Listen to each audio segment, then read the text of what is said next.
Bom,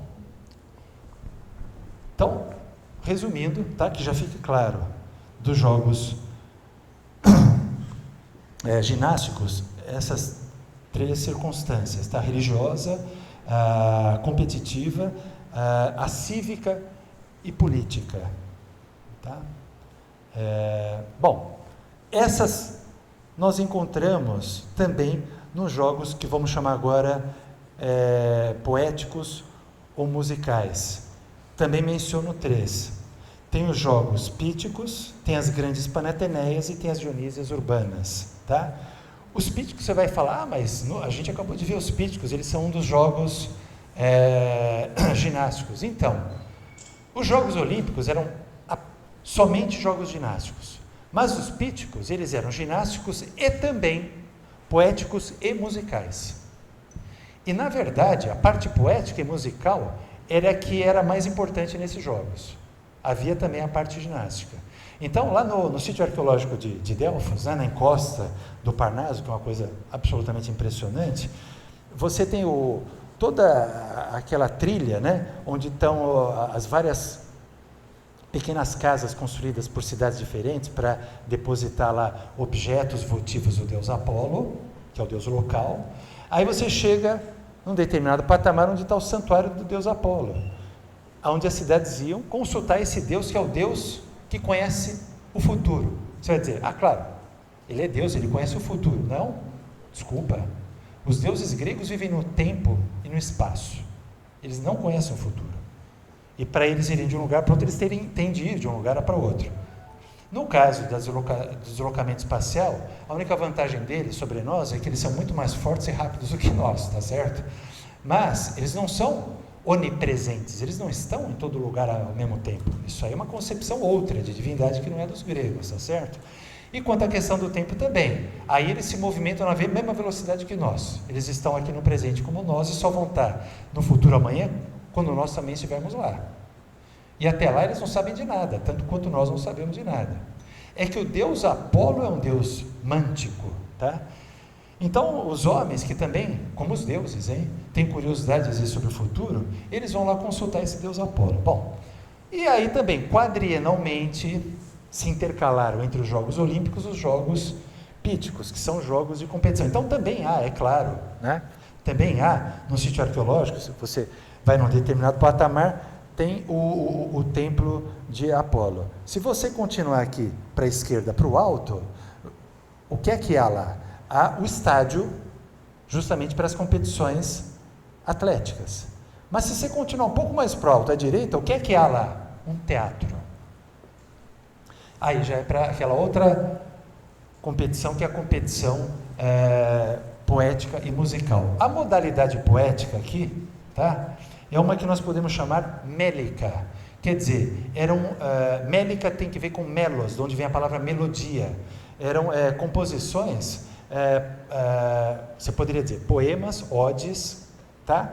Mas poemas, odes, como diz a palavra grega, ode, aoidé, que são feitas para aidem, para cantar. Então, são letras que têm uma melodia, tá? Então, é esse tipo de modalidade poética. Sabe as cantigas portuguesas, né? A gente chama cantiga de amor, cantiga de amigo. A gente lê, mas você sabe que tudo aquilo lá era cantado, né?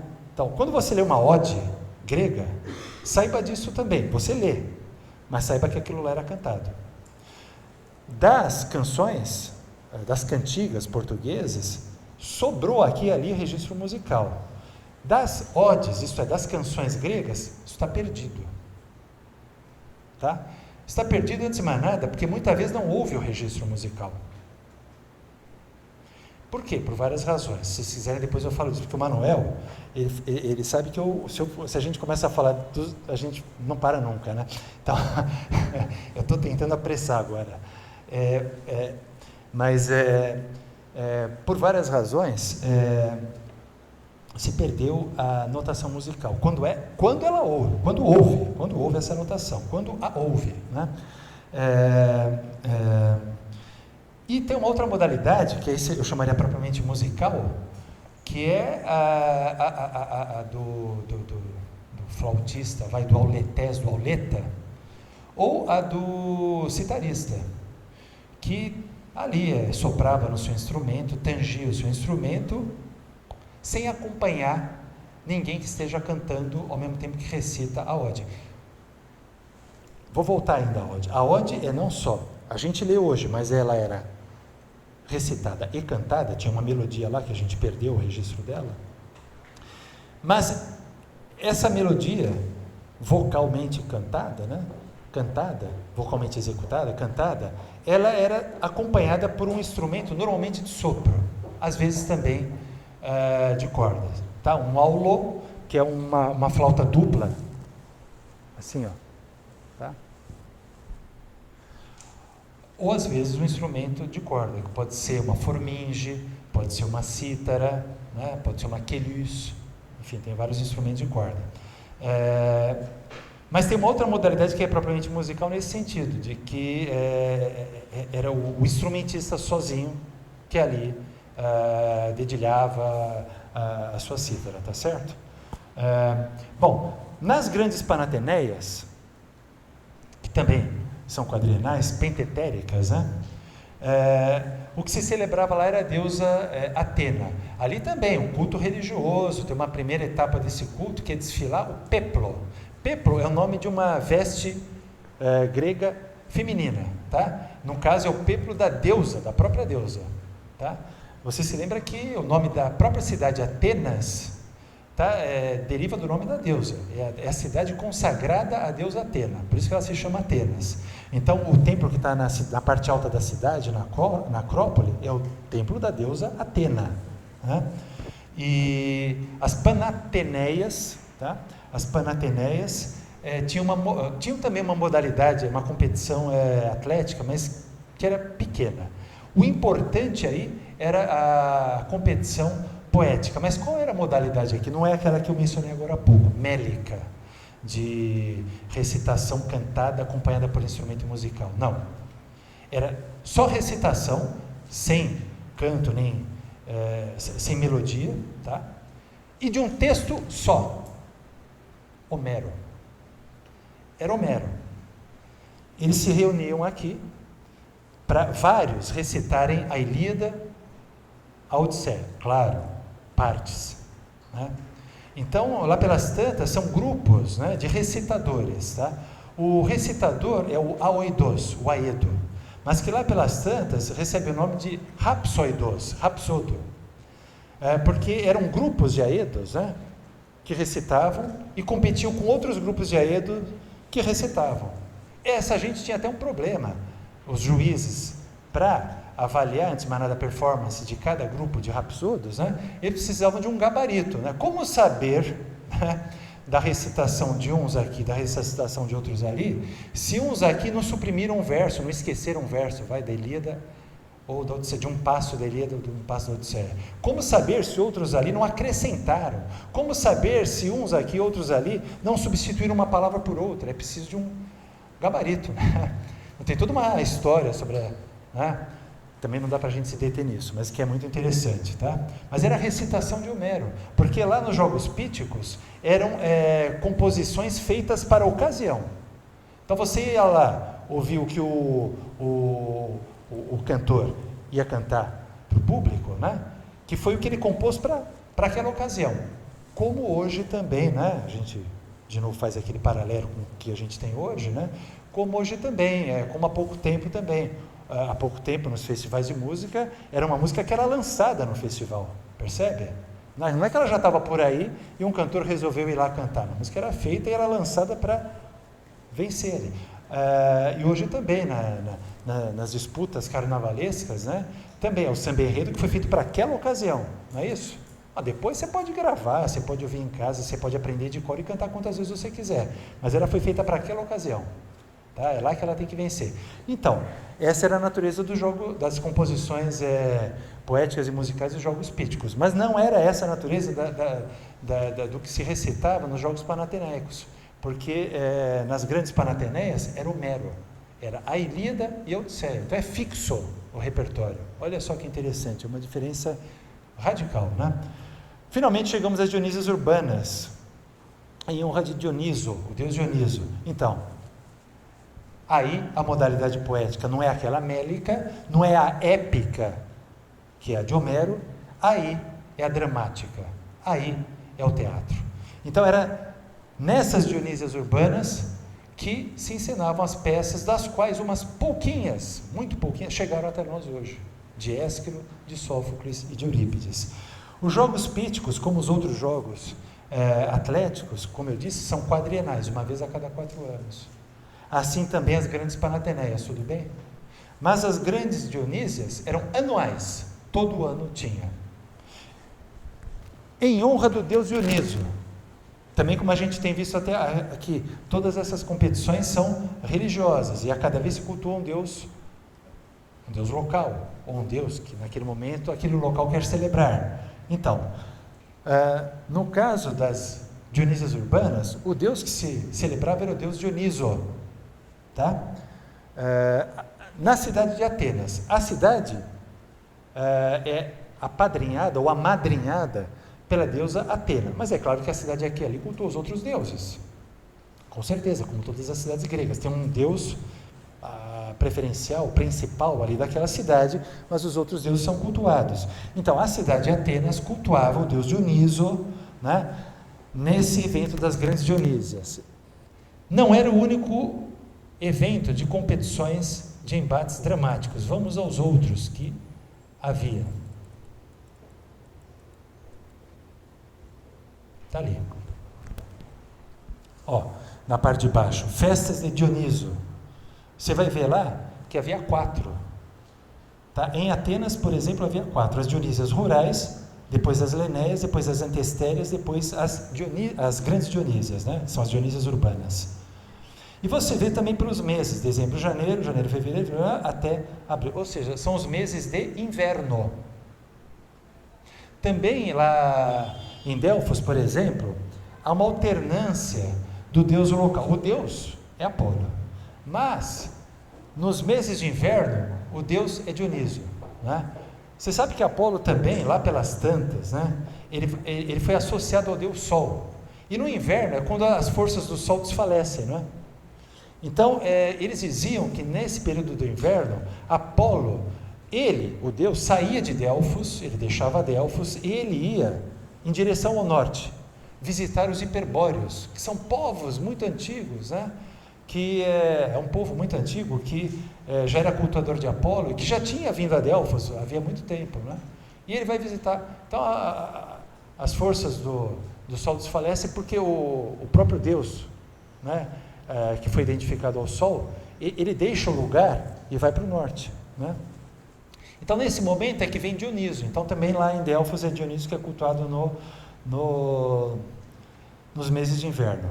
Então, você vê que, não só os meses de inverno, mas você vê que as Dionísias urbanas, que são as grandes Dionísias, elas são a maior festa das 4 festas dionísias, né? Elas coincidem, março para abril, com o quê? O início da primavera. O fim do inverno é o início da primavera, ou seja, a volta da vida, né? É a volta da vida. É o solstício, né? É o equinócio. Não, o solstício da primavera. É o solstício da primavera. Ele coincide com isso, tá? Não, gente, é o equinócio. O solstício é do inverno e do verão. É o equinócio da primavera, tá? De qualquer modo, são sempre festas em honra do deus Dioniso. Quanto às origens, tá? Dessas festas dionísias, né? Que são festas que incluem lá pelas tantas uma competição, uma disputa dramática, tá?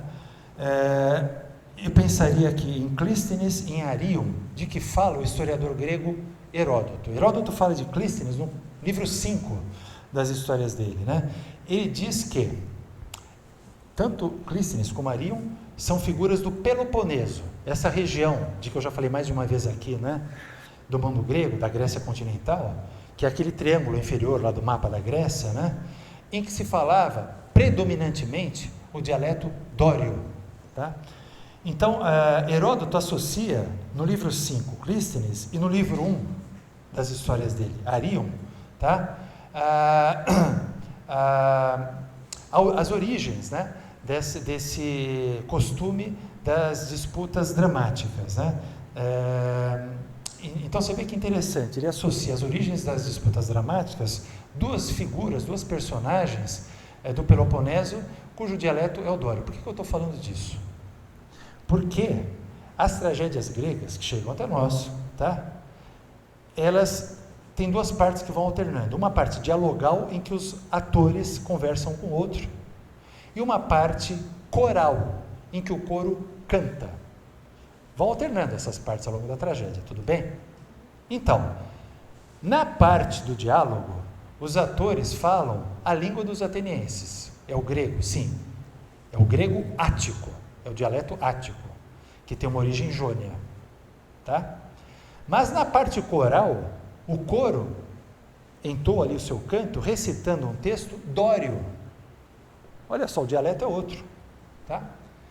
E a gente também sabe, pelo que Heródoto diz, pelo que Aristóteles diz na poética, você sabe, a poética de Aristóteles se chama poética, mas na verdade o nome mais apropriado seria poética dramática, porque ele fala mesmo lá de teatro, tá? Quer dizer, é uma poética que tem 25 capítulos, mas do capítulo 6 até o 22, ele fala de teatro. Sobra o 23 e 24 para ele falar de epopeia, e deu 25 e 26 para ele comparar a epopeia com o teatro, a fim de mostrar que o teatro é superior à epopeia, tá? Então, na verdade, é uma poética dramática, né? Então, pelo que a gente também vê de Heródoto, de Aristóteles e de vários outros autores antigos, né? Parece que as origens do teatro grego não só são dórias, mas parece que originalmente não era, olha só, um diálogo entre atores, era um coro. Depois é que foi introduzido um ator que conversava com um coro que já havia antes. E depois disso, um segundo ator que conversava, e não só com o coro, mas lá pelas tantas com outro ator. E finalmente um terceiro ator.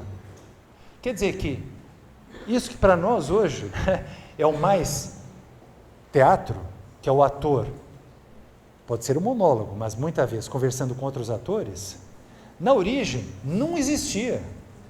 Na origem era um coro. Nessa ordem, introduziu-se um ao lado do coro para conversar para alternar o canto, o coro cantava. E daí um para alternar numa voz solista, tá? O canto com o coro. E daí já começa a se estabelecer uma forma de diálogo, mas ainda assim, entre uma voz solista e um grupo ali ao lado que entoa o canto de uma maneira coral, né? E daí, de repente, um segundo, um terceiro, e lá pelas tantas, esses dois ou três começam a conversar entre eles. E lá pelas tantas se fixam partes distintas. Uma, a parte coral, que é a parte original do teatro, que sempre se mantém, lá no século V a.C. E depois, a outra que vai se intercalar nessa, que é essa parte que é o fruto de uma história, de inovações, né? Que é a parte dos atores que lá pelas tantas conversam um com o outro, e já não mais com o coro, percebe? Mas se você vai às peças mais antigas que são as de Ésquilo, e as mais antigas de Ésquilo, tá? Você vê, bom, lá já tem 2 atores, e lá pelas tantas já tem 3 atores. Mas, veja, por exemplo, os 7 contra Tebas, né? É uma peça em que boa parte dela é um ator que conversa com o coro, ou que às vezes conversa com o chefe do coro, que é o corifeu. Boa parte da peça é isso, tá? Quer dizer, tem as partes corais, mas entre uma parte coral e outra, não tem atores conversando uns com os outros, tem ainda lá o ator respondendo ao que o coro tinha dito antes, ou o ator conversando com o chefe do coro, tá? Então você vê que nesse sentido, essa peça de Ésquilo, 7 contra Tebas, né, ela tem ainda um aspecto, vamos dizer assim, arcaico, porque é um aspecto mais original do teatro. Quando lá pelas tantas, uma peça de Ésquilo ou de Sófocles, e sobretudo de Eurípides, né, já apresenta muito distintamente uma parte de atores que conversam, já independente da parte coral, do que o coro disse antes, do que o comentário que o coro vai fazer depois, é porque então essa peça já não é mais arcaica, não tem mais esse aspecto arcaico, tá? Ela já é uma peça mais nova nesse sentido. E a gente sabe que com o tempo, né, lá já no século seguinte, século IV a.C., né, a parte coral tende a desaparecer. A gente vê das comédias de Aristófanes isso já. Aristófanes, né, é um pouco mais jovem que esses tragediógrafos, então ele acompanha uma boa parte da carreira desses tragediógrafos, mas esses todos morrem né, Eurípides e Ésquilo já no fim do século V. Aristófanes ainda vive no início do século IV. E as duas comédias de Aristófanes que chegam até nós, que já são do início do século IV, já não tem quase parte coral. Na verdade, o nome das peças de Aristófanes, muitas vezes, né, você fala assim, os acarnenses de Aristófanes, as rãs, as vespas. O nome da peça é o nome do coro. As vespas porque é um coro de vespas. Os acarnenses porque é o coro dos acarnenses, né? Assim também, às vezes, das tragédias, não sempre. Então, por exemplo, na tragédia de Ésquilo, né? As Coéforas, que faz parte da trilogia da Oresteia, né? Porque isso faz referência ao coro, né? Ao coro. Então, muitas vezes, o próprio nome é tirado do coro. Mas às vezes já não, né? Ájax, Antígone, aí o nome já faz referência a uma personagem que é feita por um ator, percebe? Então, nesse sentido, vamos dizer, já é menos arcaico, já é mais novo. Entende o que eu quero dizer? Bom, a gente já está terminando, tá? A gente já está terminando. Então, vou falar daquelas 4 festas, dessa que é a mais importante, as Dionísias urbanas. Tá? Eu vou só descrever ali as circunstâncias e daí falar do aspecto material e a gente termina ali, ó, tá? É só mais isso. Ainda para falar das circunstâncias, são essas que a gente tem repisado aqui, tá? Ela é uma etapa, tá? Entre outras etapas, né? De um culto maior do deus Dionísio, né? Olha só os preparativos. Seleção dos tragediógrafos e daí dos atores dos choregoi. Num período anterior, tá, aos 7 dias das Dionísias urbanas, com um mês de antecedência, né, que seriam os juízes, né, do concurso dramático, estavam lá em Atenas para ouvir, né, as propostas de tragédias e de comédias dos que pretendiam ser participantes, concorrentes das Dionísias urbanas daquele ano. Então, iam a Atenas vários que queriam participar dessas competições, vários tragediógrafos, vários comediógrafos, tá? Antes dos jogos, tá? Estou falando dos preparativos. E tinha ali uma bancada de juízes para ouvir. Claro, se cada um chegasse lá e, imagine, lesse, né, a sua tragédia de cabo a rabo, vários, né? Não acabava nunca. Então, o que cada um fazia lá nesse momento era ler um resumo, tá? Da sua tragédia. Mesmo porque, também já vamos falar disso já, cada competidor não apresentava uma peça, apresentava 4. Então, imagina que cada um fosse ler as suas 4, né? Inteiras, né? Não dá. Então, o que cada um fazia era ler um resumo das suas 4 peças para os juízes. De tudo que os juízes ouviam, de todos os pretendentes ali, eles selecionavam 3, que iam ser os 3 que iam participar das competições trágicas daquele ano. Então, a cada ano, nas grandes Dionísias, tá, havia 3 participantes, nem mais nem menos. Não é porque só 3 foram lá, é porque foram os 3 que já foram previamente selecionados para estar lá. Tudo bem? Bom, então, quando eu falo aqui de seleção dos tragediógrafos, eu me refiro a isso. E daí, os juízes, eles também eram incumbidos pela cidade de ainda fazer mais 2 coisas. Feita a seleção dos 3 tragediógrafos, eles já designavam os atores que iam atuar nas peças de cada tragediógrafo e os choregoi, que iam organizar e financiar as peças de cada tragediógrafo. Então, os atores, como eu dizia, a princípio não havia, lá pela Santa São, 2 ou 3. E de repente se chega a esse número de 3 atores que se fixa na antiguidade toda. Tenhamos isso em mente. Qualquer peça de teatro, tá? Tragédia ou comédia grega dessa época, ou mesmo posterior, romana, tá? No momento da encenação, contava com 3 atores, nem mais nem menos. Aí você vai dizer, mas espera um pouco. Uma peça pode ter 3 personagens, mas ela pode ter 4, ela pode ter 10, pode ter 15. Mas, essas 15 personagens que sejam, elas só vão poder entrar no palco, no máximo 3 de cada vez. Porque só existem 3 atores para fazer as 15 personagens. Isso quer dizer, evidentemente, que o mesmo ator, ao longo da peça, fazia várias personagens. É isso? É exatamente isso. E isso também quer dizer que, eventualmente, 2, 3 atores faziam a mesma personagem ao longo da peça. Já chegamos lá, tá? Mas são 3 atores que eram designados para cada um, para as tragédias de cada um dos 3 tragediógrafos. Portanto, são 9 atores. Concorda comigo? Então, os juízes selecionam de todos os pretendentes 3 tragediógrafos. Selecionados os 3, aí eles designavam para cada um dos 3 atores. São 9. Tudo bem? Finalmente, eles designavam para cada tragediógrafo um para cada um, tá? Um choregos. Choregos, a palavra tem que ver com coros. Coro. Era aquele que se encarregava do coro, do ponto de vista material. O que eu quero dizer com isso? Eu quero dizer com isso que o tragediógrafo, ele compõe tudo, o que vai ser dito pelos atores e o que vai ser dito e cantado. Ele faz a música, ele faz a melodia. Ele não trabalha com músico originalmente. Eurípides era conhecido por ser não só um inovador e poeta, mas também um inovador músico. Veja a segunda parte das Rãs de Aristófanes, né? E veja também os comentários de Triclínio, lá do século V, as tragédias de Eurípides. Veja a biografia de Eurípides, escrita por Sátiro, né?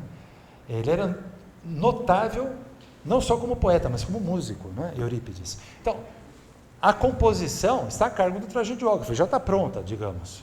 Mas o coro, quem que são? Também o número de pessoas do coro variou de uma época para outra. Podiam ser 12, mas podiam ser mais, podiam ser 20, chegou a ser 40, 50, né? Mas quem são esses do coro? São músicos profissionais? Não. Originalmente não, e muitas vezes não.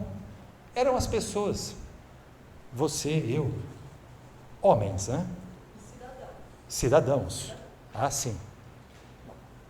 Exatamente. Né? Assim, não é uma comparação de todo ajustada, assim, mas você tem um pouco isso, tá? Esse trabalho da organização de um desfile de uma escola de samba, é um trabalho de uma comunidade. Então, claro, tem o sujeito que compõe ali o samba enredo, né? E tem que ter alguma competência musical, mas se ele não for um músico profissional, ele tem que ter alguma competência musical. Tem o outro que tem que ter uma competência ali de marcenaria, e não só de marcenaria, mas de concepção estética ali das alegorias que vão ser feitas, né? Mas, na hora ali do desfile, irem lá dançar, cantar e se apresentar, é toda uma comunidade que vai participar disso, né? Bom, tá comparando mais ou menos bem, assim, porque não é uma comparação perfeita de qualquer modo. Na parte do coro, o que a gente tem é isso. Por isso também, eu falava agora há pouco da questão da notação musical. Havia uma notação musical, tá? Que no século IV já está fixa. Mas, para que o compositor vai anotar a melodia da sua música, se quem vai cantar nem é músico, nem tem competência musical, nem saberia ler toda aquela notação complicadíssima? Como é que eles ensinavam o coro a cantar? Presta atenção, hein? Pá, pá, pá, vai lá, vamos. Pá. Aprendiam lá, decoravam na hora, tá? Era assim. Esse que estava lá para fazer esse trabalho com coro, antes de mais nada, chamava-se o que vai ensinar, o didascalos, didascalia, né? Didascalia. É o professor. Ele está lá para ensinar o coro a cantar aquilo que ele tem que cantar naquele ano, naquela apresentação. No ano que vem vai ser uma outra, depois no outro ainda, e assim por diante. Tá? Então, quer dizer, não havia por que notar anotar a melodia, porque quem vai cantar essa melodia nem sabe ler aquilo. Então era transmitido oralmente mesmo, porque era a única maneira de se transmitir para aquele tipo de cantor que é o membro do coro, tá?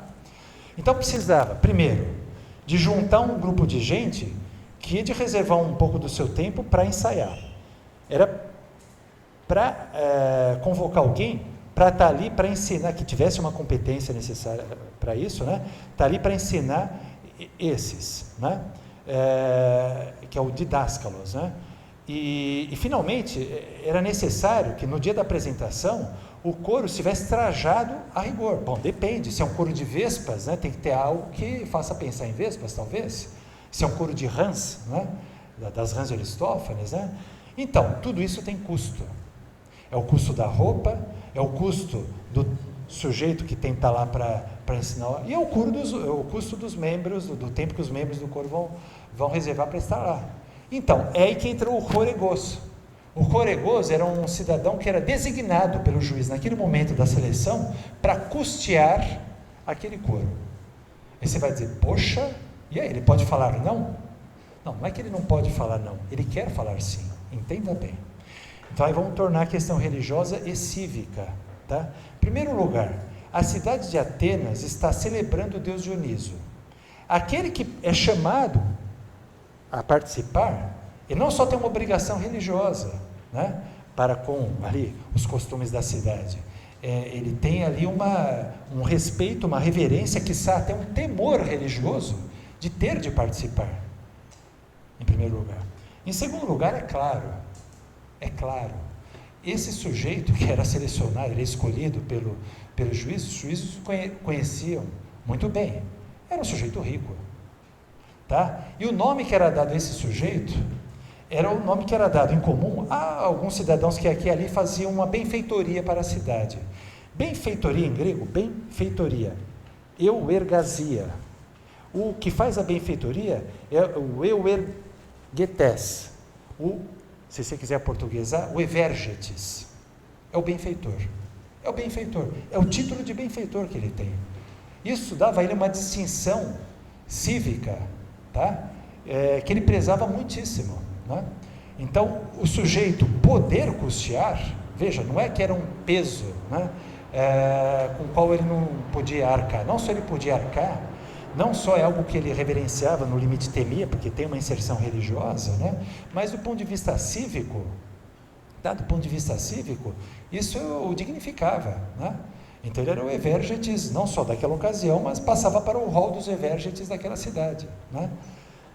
Ele era um dos benfeitores, doravante daquela cidade. Então, tudo isso é sempre para a gente repisar essas circunstâncias, né, religiosas, competitivas, sim, mas aqui no caso cívicas, né? Daí os 7 dias, o primeiro dia, olha só, não tem competição nenhuma. Então aí estão as mulheres, tá? As mulheres também estão aí. Então tem uma procissão, assim. Primeiro, os sacerdotes do deus Dioniso, tudo bem? Eles vão à frente. Daí, os magistrados, tudo bem? Aí tem o pró-agon. Agon é a competição. Pró-agon é uma prévia, é uma competição prévia. Os 3 tragediógrafos, nesse momento do desfile, paravam para, diante do público ali presente, fazer o quê? Aquilo que eles já tinham feito diante dos juízes há algum tempo. Ou seja, dar o resumo das 4 peças que eles vão apresentar. E o público já de antemão sabia o que cada um ia apresentar. A gente tem hoje isso também, não é verdade? Um mês antes lá dos desfiles de carnaval, você começa a ouvir aqui e ali. Nos festivais de música é a mesma coisa. O público que ia ali torcer para uma música ou para outra já chegava ali conhecendo a música de cor. A música já circulava anteriormente, tá certo? Então tinha um pró-agon, em que cada um dos tragediógrafos ali presentes, né, dizia ao público, né, dava ao público o resumo, tá, a hipótesis, né, é o termo disso em grego, a hipótesis, né, das suas 4 peças. Hecatombe, aquela palavra que já tinha aparecido, você vê?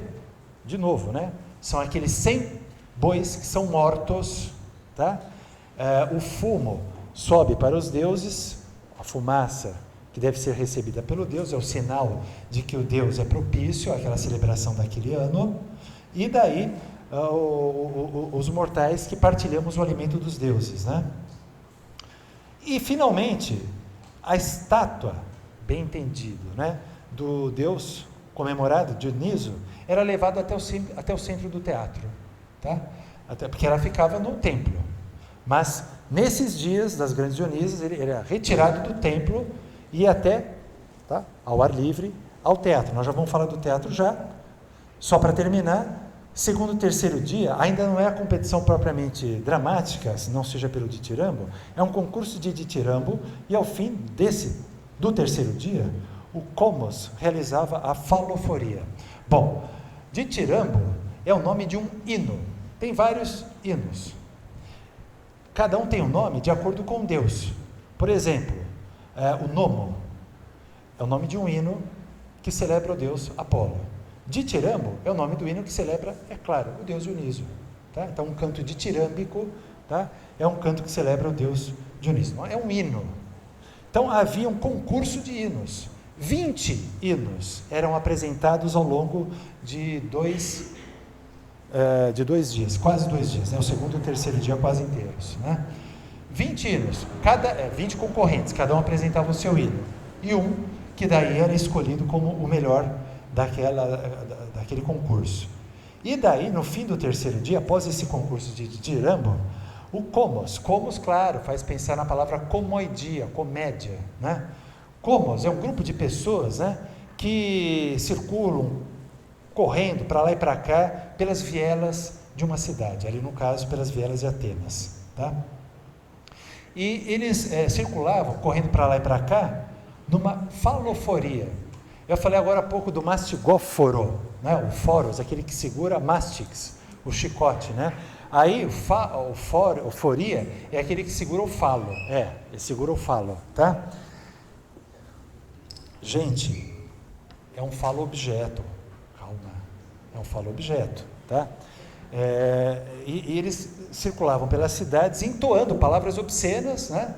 Enquanto seguravam esse falo, vestidos a caráter, vestidos como sátiros, tá? O sátiro, você lembra, aquela personagem meio homem, meio bode, mas originalmente era meio homem, meio cavalo, depois que passou a ser bode, porque o bode também foi associado ao culto do deus Dioniso, bom, tá? Aí, finalmente chegamos, veja, para voltar ao que eu dizia no início, né? Hoje você vai ao teatro, tem lá o lugar, vamos lá ao teatro, a peça está lá em cartaz por 1 semana, 2, 3, 1 mês, por 1 ano ou 2, né? Não, é só agora que eles vão conseguir chegar ao teatro. No 4º, 5º e 6º dia, desses dias de celebração, no fim de março, tá? É aí que o sujeito vai ao teatro, é nesses 3 dias aí. E aí nesses 3 dias, o que é que ele vai ver? De novo, tem um sacrifício, sempre é o culto do deus Dioniso, ele é lembrado a cada dia, né? Com atos religiosos que incluem o sacrifício de animais, a libação, e aí o desfile dos órfãos de guerra, e só aí o concurso da tragédia. Tudo isso no início do 4º dia, e daí, na parte restante do 4º dia, era o primeiro tragediógrafo que apresentava as suas 4 peças, entendeu? Por isso que são 3 dias, é um para cada tragediógrafo. Daí no 5º dia e no 6º dia, né, o 2º e o 3º tragediógrafo. Então era um dia para cada tragediógrafo apresentar 4 peças. Por que 4? Porque eram 3 tragédias seguidas de um drama satírico. É isso. 3 tragédias seguidas de um drama satírico. A comédia era só ali no 7º dia, tá? 5 concorrentes apresentavam cada um uma comédia. E tinha um vencedor. Isso que a gente tem hoje, eu até lembrei agora há pouco por causa dos jogos esportivos, né, de premiar o 1º, o 2º e o 3º lugar, vem daí, ó. Lá nos Jogos Olímpicos tem o vencedor, o resto é perdedor. Eu perdi em 2º, tá, você perdeu, né? Porque o outro perdeu em 20º, perdeu também.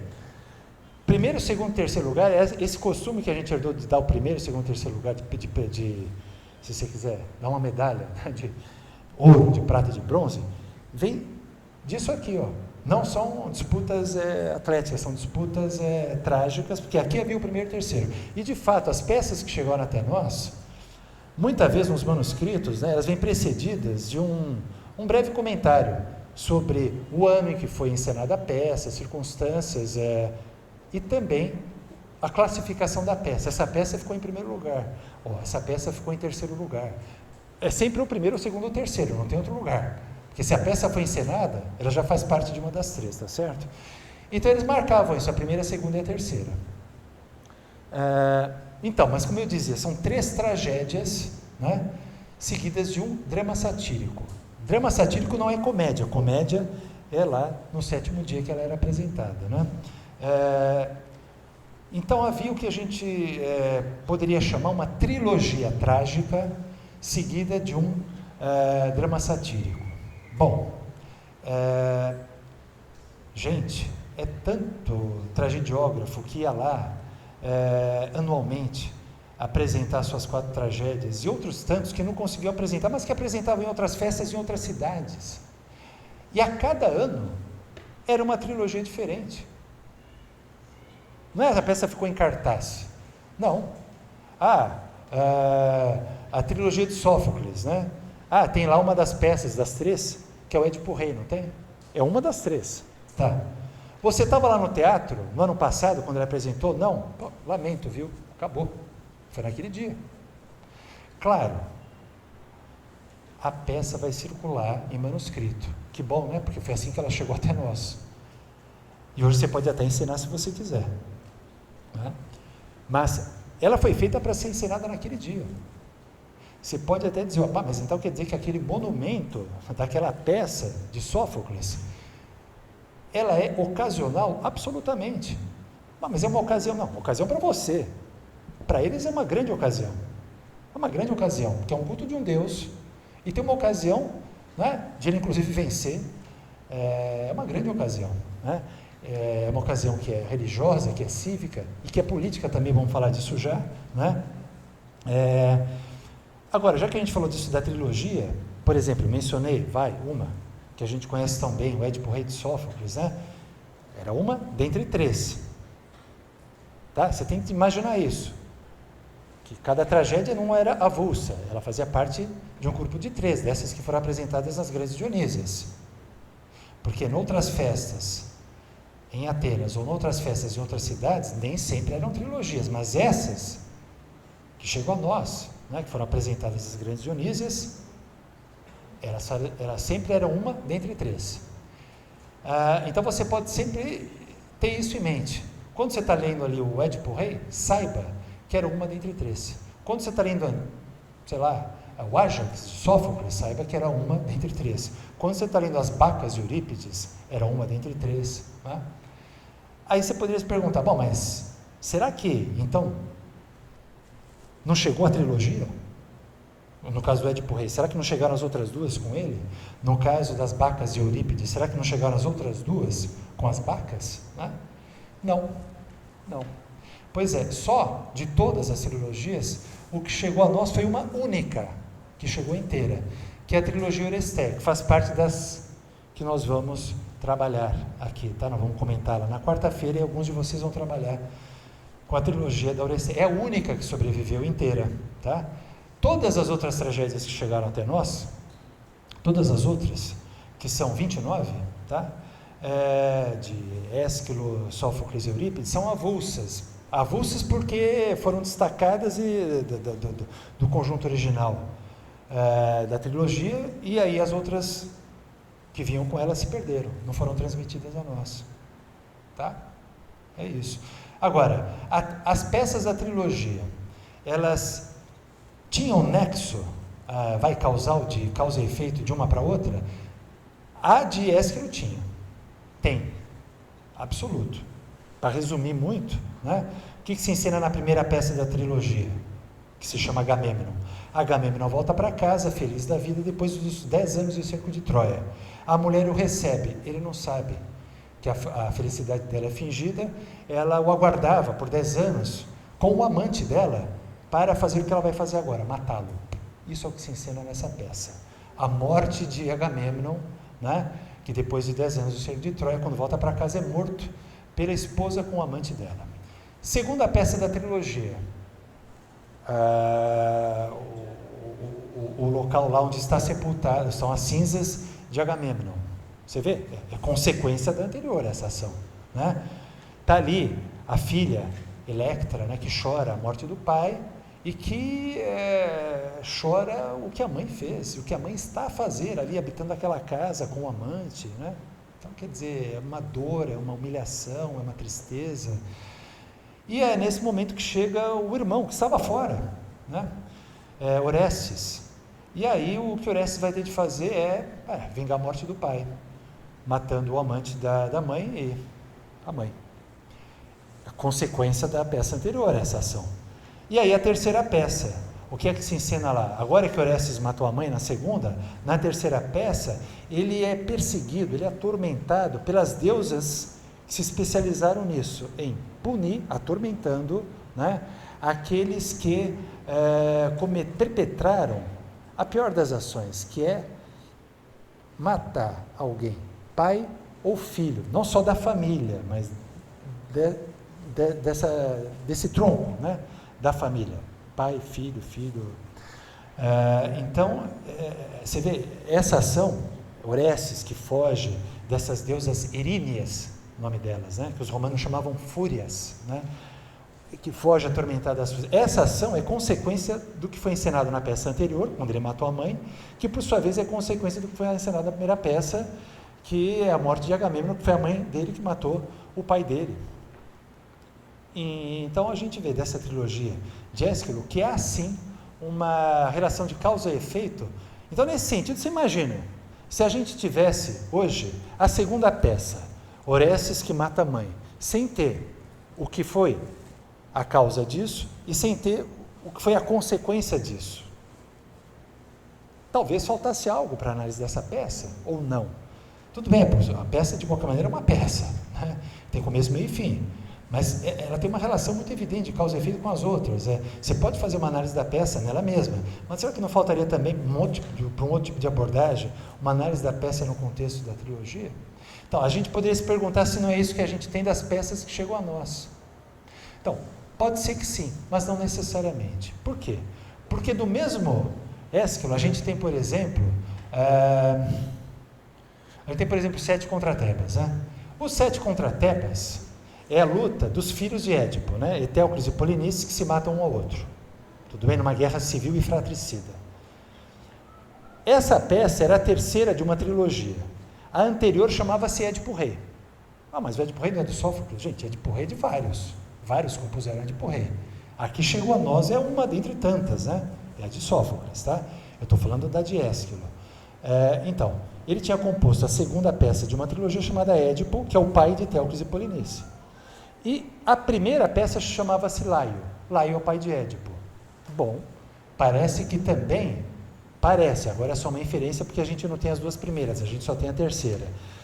Laio, primeira peça. Édipo, que é o filho de Laio, segunda peça. E Etéocles e Polinices, que é o filho de Édipo, que são os netos de Laio, né? Será que o que Laio fez explica o que daí Édipo vai fazer, que daí explica o que os filhos vão fazer? Muito provavelmente, a julgar por outros textos que chegaram até nós, que não só narram episódios de Édipo e da família de Édipo, tá certo? Mas que também aqui e ali se referem a textos que narravam, encenavam esses episódios e que estão perdidos para nós, não chegaram até nós. Porque Laio tinha ouvido de um oráculo que se ele tivesse um filho, esse filho mataria. Então, o que ele fez? Ele expôs esse filho, né, logo que ele nasceu, porque o filho morresse ao relento. Provavelmente fosse isso que fosse ensinado nessa primeira peça. Mas eis que o filho sobreviveu. E agora o filho vai fazer aquilo que o oráculo tinha dito que ele ia fazer, que é matar Laio. Provavelmente esse seria que era isso que se ensinava na segunda peça. Mas esse Édipo, por sua vez, também tinha ouvido um oráculo que dizia que não só ele mataria o pai, mas que ele teria relações amorosas com sua mãe. E ele perpetra isso também. Daí, depois de fazer tudo isso, os seus filhos o repudiam. E ele amaldiçoou os seus filhos. Provavelmente era tudo isso que era narrado na segunda peça. De tal maneira que o que a gente vê na terceira peça é a maldição de Édipo se consumando. São os filhos que vão se matar um ao outro, então. Entende? Mas a gente só tem a terceira. Tudo isso aqui que eu estou falando é uma mera inferência, imagine. Oi. Tá. Qual é o seu nome mesmo? Cíntia, ótima pergunta. Todos ouvimos? Legal. Não.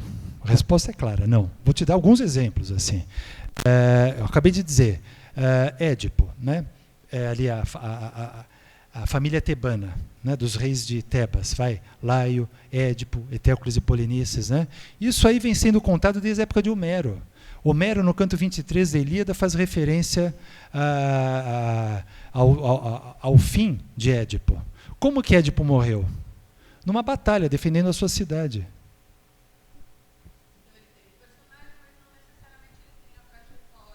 Absolutamente não, porque né, o que a gente vê do Édipo em Colono de Sófocles é que Édipo se retirou da sua cidade para morrer longe dela, porque ele achava que ele era um miasma, ele era uma mácula, ele era uma doença da cidade, ele se retirou.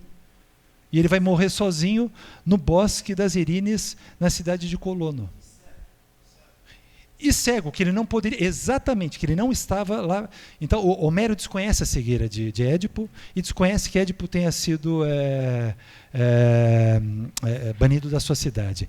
E no canto 11 da Odisseia, Édipo não, tem uma referência de Édipo, que quando vem aquele cortejo de almas femininas que falam com Odisseu, uma delas, justamente, é de Epicasta. Você vê, não é Jocasta, o nome para Homero é Epicasta. Depois vira Iocasta nos tragediógrafos, né? E pelo que Epicasta diz, que assim que ela fez o que os deuses tinham tramado com o filho dela, assim que ela fez aquilo, instantaneamente, ela se enforcou, né, e se matou. Então, os comentadores antigos, Apolodoro, por exemplo, que é um gramático alexandrino, eles observam esse apar. Eles dizem, espera um pouco, se Epicasta, assim que fez o que os deuses tinham dito que ela faria, que era ter relações amorosas com o filho, imediatamente se enforcou, os tragediógrafos dizem que eles tiveram 4 filhos, não dá tempo. Então a gente tem uma epopeia perdida, tá, do século VII para o VI, anterior aos tragediógrafos, tá, chamada Edipodia, em que Édipo tem filho com a concubina, os filhos dele são com a concubina. Então você veja quantas variantes diversas e muitas vezes divergentes. Eu vou para um exemplo ainda mais radical. Vamos aos tragediógrafos contemporâneos que compuseram cada um as suas tragédias do ciclo tebano, do ciclo troiano e de outros ciclos. Tá? Então tem, por exemplo, um Sófocles, né, que encena isso no Édipo Rei. Quando descobrem o que fizeram, Édipo e Jocasta, Édipo fura os seus olhos e Jocasta se enforca. Essa morte de Jocasta já está lá no século 8 a.C., em Homero. Essa versão da morte. Legal. Aí, de repente, você tem as Fenícias de Eurípides, certo? Que são encenadas ali, naqueles mesmos anos, nos mesmos concursos, na mesma cidade. Tá? É uma peça do ciclo tebano, que vai encenar o quê? O desfecho da Guerra dos 7 contra Tebas. Ou seja, Etéocles e Polinices que lutam, e um mata o outro. Quando um mata o outro, o público está ali ao redor, o público da ação dramática. Está ali ao redor a ver aquilo, né? E de repente sai um ali, que é uma personagem, né, que vem abraçar os cadáveres e chorar. Quem é? Jocasta. Jocasta não se matou? Não. Isso aí é o Sófocles que disse, mas Eurípides não. Está viva. E aí quando ela vê, quando ela abraça os cadáveres dos filhos, ela não suporta aquela dor, ela arranca a espada do corpo da garganta dela. E ela se mata porque ela viu os filhos se matarem um ao outro. Aí você vai dizer, mas espera um pouco, qual é a versão? Não tem. Isso a gente tem que ter absolutamente claro. Tá? A gente tem uma noção, porque eu gostei da palavra que você usou, Cíntia, drama histórico, né? Que antes de mais nada uma noção, não de drama, mas de histórico, tá? Que eu também não posso me estender nisso, tá? Mas que é resultado, não é nem, a palavra histórico vem lá dos gregos, hein? Mas não é nem dos historiadores gregos, é dos historiadores judeus e cristãos. Essa gente, tá, tem uma noção como é que eu vou falar, dos seus mitos, das suas lendas, que é uma noção histórica, tá certo? Precisa, ó, de tal modo que, assim, o que Noé fez, o que Caim e Abel fizeram, foi aquilo que está dito lá naquele texto, naquele lugar, naquelas páginas, e qualquer coisa que você diga de diferente, você está equivocada. Porque tem, historicamente, uma descrição precisa, né, e fiel aos eventos que chegou até nós, tá certo? Então, nessa tradição, você tem, vamos dizer assim, o ortodoxo, do qual tudo que escapa se chama heterodoxo. Entre os gregos, não tem o heterodoxo porque não tem o ortodoxo. Só tem o doxo, certo? Só tem a doxa. Doxa é parecer. A palavra normalmente é traduzida em latim por opinião.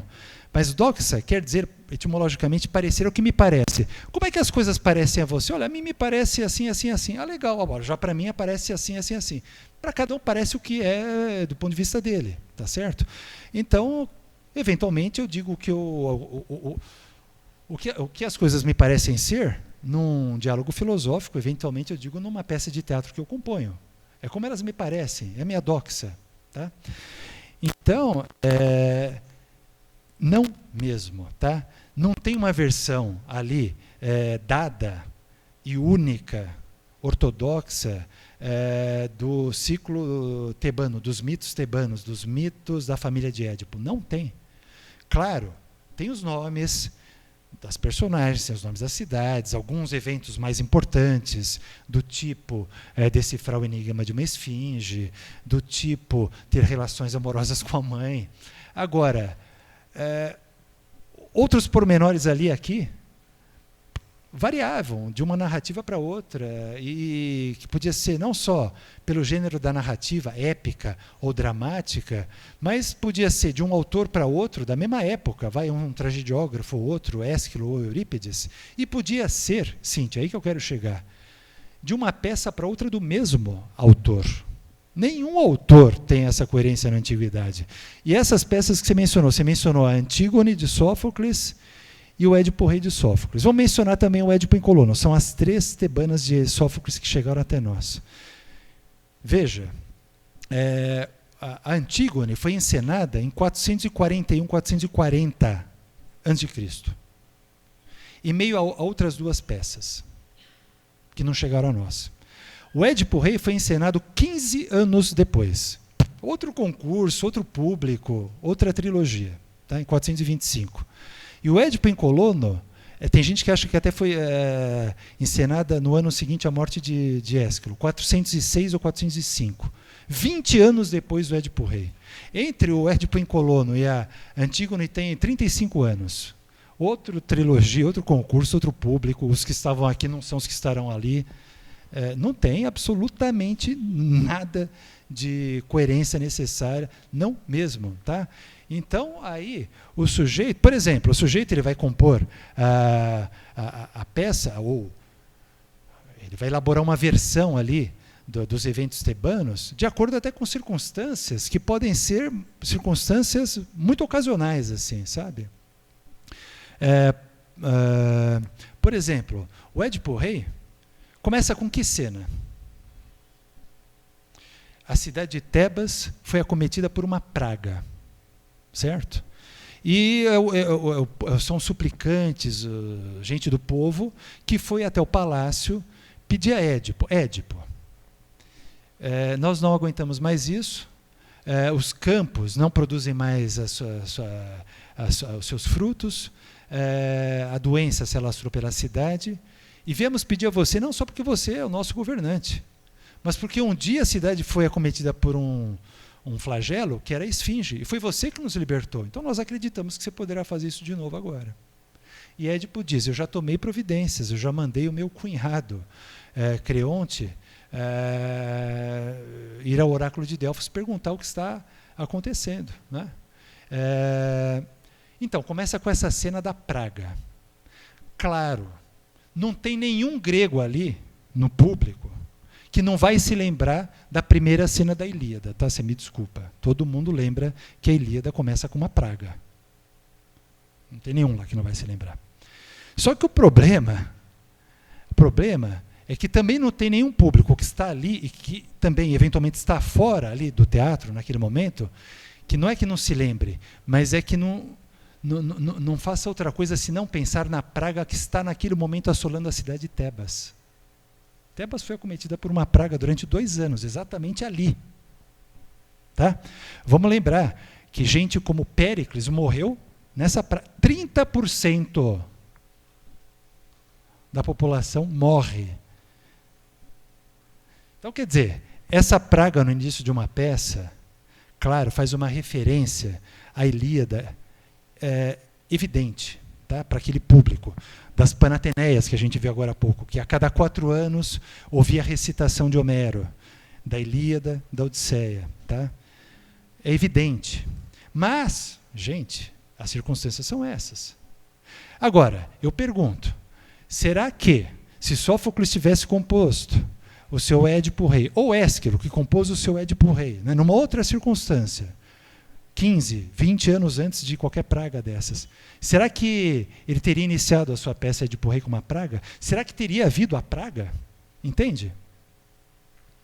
Então ele aproveita para inserir ali na peça um evento circunstancial, muito ocasional, que é da praga que assola Atenas naquele momento, ao mesmo tempo, genialmente, fazendo referência à Ilíada de Homero. Entende?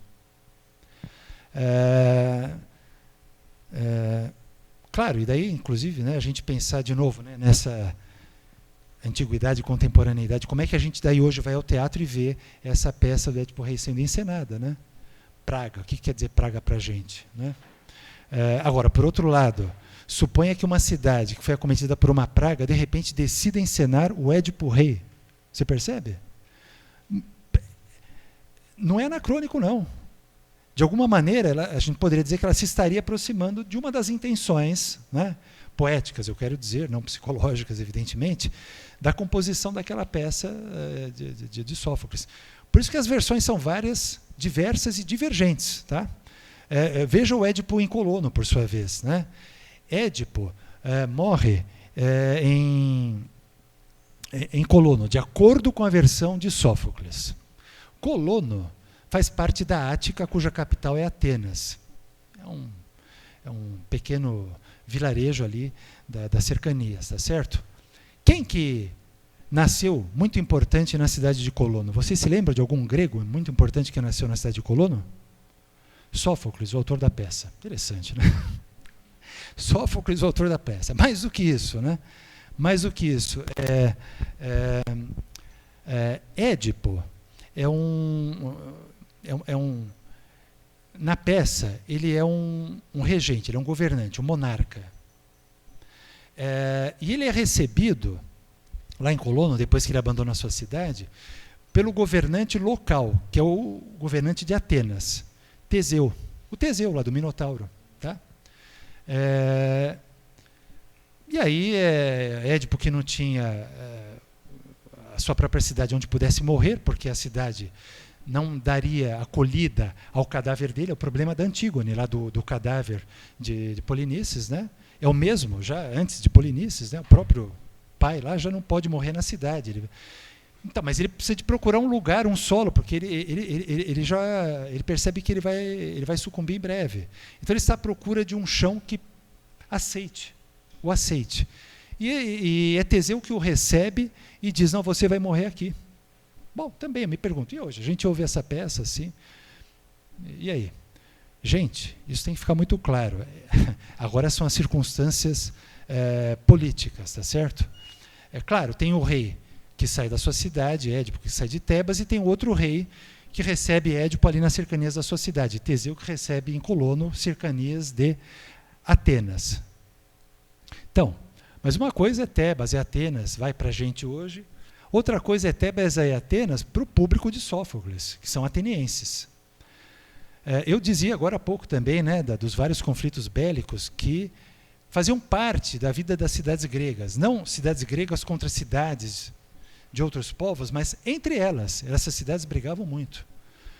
E houve, né, algumas rivalidades que se estenderam por décadas, às vezes por mais de um século, entre algumas cidades em particular. A gente sabe que justamente durante o último quartel do século V, quando é encenado o Édipo Rei, por exemplo, Atenas luta contra uma das cidades gregas. É uma cidade, a luta, é a Guerra do Peloponeso, é a luta entre Atenas e Esparta, que se estende por anos. Por anos. Mas, antes dessa rivalidade Atenas e Esparta, já havia uma outra, que já remontava ao fim do século VI e que se estendeu por décadas até o século IV, entre Atenas e Tebas. Assim, basicamente, os atenienses abominam os tebanos. Então, não pensem que é gratuito Édipo ser tebano. Não, ele é tebano. Mas, não pensem que é gratuito o modo como Édipo, esse governante tebano, é retratado no Édipo Rei, por Sófocles, que é um ateniense para um público predominantemente, não só, mas predominantemente ateniense. E não pensem que esse desfecho do Édipo em Colono também seja gratuito. O que ele está, de alguma maneira, insinuando do ponto de vista político? Tebas é uma cidade tão hedionda que ela não acolhe os restos mortais. Que, olha, a questão do culto fúnebre é a questão mais antiga da tradição grega, para não dizer da humanidade. Os vestígios, desculpa esse parêntese aqui, mas os vestígios, né, de cultura humana mais antigos, estou falando de pré-históricos, são vestígios fúnebres, de culto fúnebre. Não é a pedra lascada, não é a roda, tudo isso vem depois. O traço mais humano deixado pela humanidade é de juntar os ossos dos mortos. Essa é a questão da Ilíada de Homero, que é o texto mais antigo grego que chegou até nós. Está dito já na proposição e invocação. Na guerra, os corpos jazem insepultos como alimento para os cães e aves todas. E essa é a questão de Aquiles. O sujeito mata Héctor, lá no canto 22, e proíbe que deem sepultura. Não devolve o cadáver à família. Pior, humilha o cadáver, arrastando o cadáver ao redor dos muros da cidade e depois guarda o cadáver insepulto. Gente, você acha que isso é uma atrocidade para nós? É isso que eu estou querendo dizer. Aí, isso já era uma atrocidade para eles. E era uma atrocidade não só humana, mas religiosa. Tanto que no fim da Ilíada, no canto 24, é a mãe de Aquiles, que é uma deusa, que vem dizer: Aquiles, até aqui os deuses estão acompanhando, mas isso não dá. Os deuses não estão de acordo com isso. Você tem de devolver o cadáver à família para que ele seja sepultado. O próprio cadáver do amigo, Patroclo, que tinha sido morto por Héctor, né, Aquiles recupera o cadáver. Aí ele também não sepulta, mas é por dor, porque ele não se conforma que o amigo tenha morrido. Né? E é a sombra de Patroclo que aparece em sonho a Aquiles e pede: por favor, sepulte. Né? Então, essa questão do sepultamento que está na Antígone, tebano. Olha lá o que o Creonte faz, o governante tebano. Não deixa os próprios cidadãos darem sepultura a um cidadão e governante tebano. Essa cidade é louca. Aí vem Sófocles com esse desfecho do Édipo em Colono. Isso não é ingênuo. Ele está mostrando claramente: Tebas, os próprios filhos que são governantes, não permite que se dê sepultura a um tebano que foi governante da cidade. Ele vai procurar lugar fora da cidade. Quem o acolhe? Teseu, o nosso governante. O nosso governante. Tá?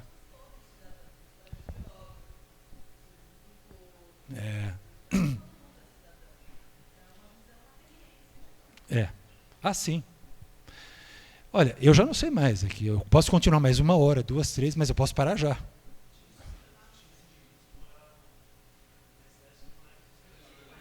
Pô, maravilha. Pronto, agora vamos todos falar.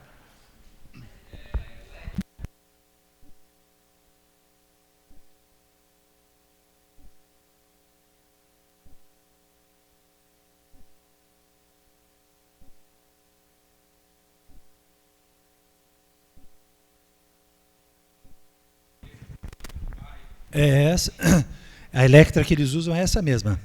Que assim como teve o filho, né, que teve relação com a mãe, que é o Édipo, né, o arquétipo que seria complementar seria o de Electra, que não é ela que vai matar aquela que matou a mãe, mas ela é que vai ajudar o irmão a matar a mãe. Então, nesse sentido, né, se tem o Édipo que matou o pai para ficar com a mãe, tá? Do outro lado tem Electra que ajudou o irmão a matar a mãe. Isso, mas é Electra que ajuda nesse sentido, né, o irmão a matar a mãe por memória, não é que ela tem relações amorosas com o pai, não é totalmente complementar, mas assim, é por amor ao pai. Então acabaram usando grosso modo para isso aí. Essa é Electra mesmo.